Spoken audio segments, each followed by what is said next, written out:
Bonjour et bienvenue dans ce premier tutoriel sur Touch Designer. Touch Designer, qu'est-ce que c'est? C'est un logiciel de programmation par nœud.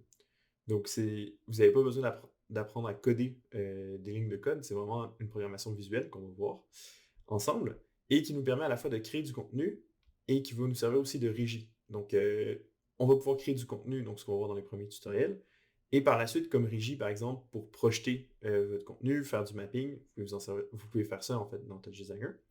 Si vous allez voir sur le site, dans Features et Showcase, vous allez voir différents exemples.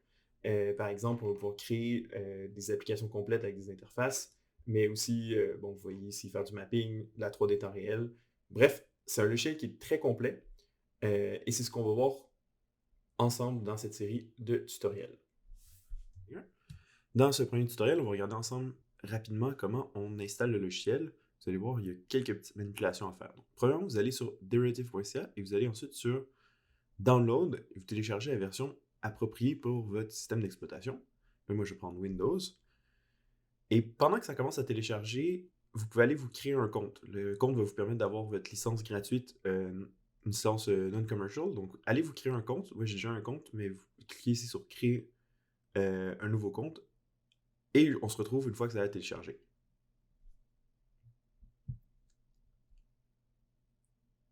Ok, super. Maintenant que ça a téléchargé, on double-clique sur l'installation. Ensuite, vous allez avoir cette fenêtre-là. Vous acceptez les conditions et vous lancez l'installation.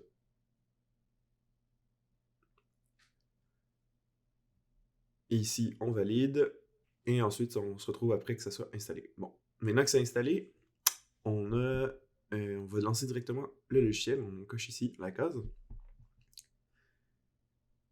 Et ça démarre le logiciel Touch Designer.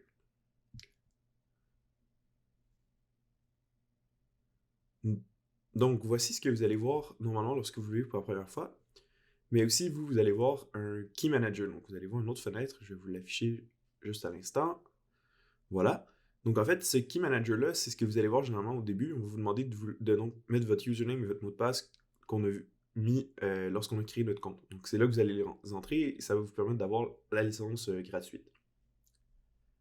Une fois que ça c'est fait, vous allez pouvoir utiliser le logiciel comme d'habitude, normalement, et faire des vidéos jusqu'à 1280p. Donc, c'est ce qui vous permet de faire la licence non commerciale.